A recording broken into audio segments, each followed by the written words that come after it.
చేస్తుంటావు? నాది కలెంలా. ఏం చేస్తుంటావు? నేను ఏం చేసి చేత కాకుండా అయింది. కొడుకుల దగ్గర ఆడి అడక తినుకుంటా కాలం గడుపుకుంటున్నా. అంతేనా? అంతే. ఆసరా అందుతుందా? 4,000 పింఛన్ ఇస్తాడా?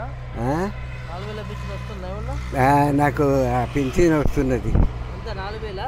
2,000 2,000 వస్తున్నది. ఇక మిగతా ఏం లేవు? ఏం లేదు. అది నాకు లేకనే ఉండే. మా భార్య పేరు మీద ఉండే. ఆమె కాలం చేస్తే ఇక అది అప్లికేషన్ ఇచ్చి సంగారెడ్డికి ఇక్కడ అక్కడ తిరిగితే నాకు రాసిండ్రు. ఇక వస్తున్నది. కుక్కల శంకర్ లేదు, ఆ శంకర్ని పట్టుకుంటే చేపించిండు. సరిపోతున్నాయి 2,000? ఇవి సరిపోతాయి. ఇక కానీ ఇక మేము ఏం చేస్తాము? 4,000 ఇస్తా అన్నాడు అప్పుడు. 4,000 లేవు, వీళ్ళు లేవు. తప్పలేదా మరి? ఇస్తలేరు. కాంగ్రెస్ ప్రభుత్వం గట్లాంటిగా అంతా దోసుక తిండు ఉన్నది. కాంగ్రెస్లలో మంచోళ్ళు లేరు. లేరు లేరు లేరు లేరు మంచి మంచి వాళ్ళు అంతా పోయినరు. ఇప్పుడు నడుమలు అంతా పిక్క తింటోళ్ళే అయినరు. సుభాష్ చంద్రబోసు, వల్లభాయ్ పటేల్, మహాత్మా గాంధీ, నెహ్రూ సాబు వీళ్ళంతా ఉండగా కొన్ని మంచిగా నడిచినాయి. అప్పుడు రథకలరాయి నానా విధాల బాధ పెడితే మిలిటరీ తోళ్ళు ఇచ్చారు. ఆడికెళ్ళి ఉస్మానియా భాష ఒప్పుకునే ఏమన్నా చేసుకుంటారని కొట్లాడలే. ఇక అప్పుడు జెండా కట్టరి, 3 రంగుల జెండా కట్టరి. ఇక అప్పటి నుంచే కాంగ్రెస్ ప్రభుత్వం అంటే నడుమ కొన్ని రోజులు కాంగ్రెస్ ప్రభుత్వం నడిచింది. కానీ ఈ నడుమ పీక తింటోళ్ళు ఎక్కువయ్యి ఇప్పుడు అంతా ఆడతేడా అయిపోయింది. అంతే.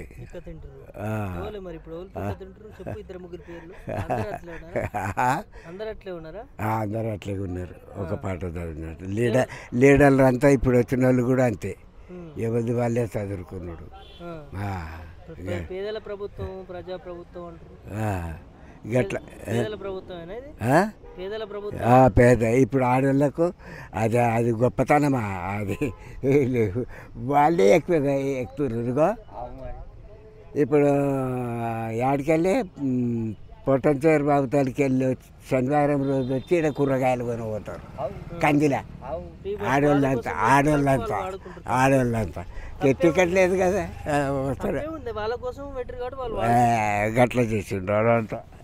ఆడతాడు ప్రపంచం సురాయించింది. మేము దుర్మార్గం ఎక్కువైపోయింది తప్ప దోసుక తినుడు ఎక్కువైపోయింది. చిన్న చేపలన్నిటినీ పెద్ద చేప మింగుకుంటూ మహాంచే కుర్రమట్ట తయారైందంట. ఇంత దొడ్డు నీళ్ళు బారుడు తక్కువైంది. ఒక మడిగిలా జరిగింది. ఇటువంటి ఆయన బలరాలు నీళ్ళు దాపనీకి పోతే వాళ్ళు వెళ్ళాడుతున్నది జాడిచ్చాడు. ఎవరు నడిచింది? ఇది మానవ జన్మ. అంగడి ఉస్మానియా భాష రాజ్యం పరిపాలన చేసేటప్పుడు 80 రూపాయలు నడిచినాయి. 250 రూపాయలకు తులం బంగారం, 3 రూపాయలకు తులం ఎండి. 3 రూపాయలు పెట్టాలన్నా ఎండికి అంటానని 80 రూపాయలు జడగొట్టి సొమ్ములు చేపించుకున్నారు. వడ్డాలాలు, కడాలు, పట్టగొలుసులు ఇట్లా చేపించుకున్నారు. మత్తీని కోటి నిండా బంగారం 80 రూపాయలు వేరే ఉండే. మరి అదంతా ఇప్పుడు ఎక్కడ పోయింది? చెడిపోయిన బంగారము అవసరం వెళ్ళిపోతుంది కదా చెప్పు. ఇక మరి వీళ్ళది కూడా కొన్ని రోజులు నడుస్తుంది అంగడి. ఇప్పుడు కాలజ్ఞాన ప్రమాణమే ఈ గోల్కొండ పట్టణము భూకంపం అయ్యేది ఉన్నది శాస్త్రం లెక్క. బ్రహ్మం గారు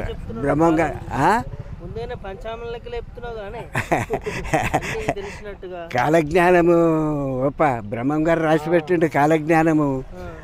అది తప్పది. అయితే ఎటు ఎన్నో ఆమెడ పట్టణం కావాలన్నాడు ఈ గోల్కొండ పట్టణం. అయితేనే ఉన్నది అంగడి. ఇది కొంత ఏ లీడర్ ఎవడేం కట్టుకపోతాడు? సంపాదించి ఆడబాత పెట్ట ఈడు బాత పెట్ట. ఈ శంకరపల్లి సాత సోమప్ప నక్కని పెంచిండు. పొద్దుగాలు లేవగానే నక్కని ముఖం చూడాలి. జోర్దార్ దుకాణం నడిచింది. ఆయన పోయిండు. ఇప్పుడు అది ఆ పోర్షనే అమ్ముకున్నారు. మన భూమిలో వాతిందంతా ఎవరి పాలో మనకి అవుతుంది. అంతే మరి ఇప్పుడు కాంగ్రెస్ లీడర్లు కూడా అంతే. కొన్ని రోజులు అంగడి సంపాదించి ఆడ బిల్డింగ్ కట్ట ఈడ బిల్డింగ్ కట్ట కొన్ని రోజుల్లో గవర్నమెంట్ అండర్ అయిపోతుంది. అప్పటికి అంతే అవుతుంది.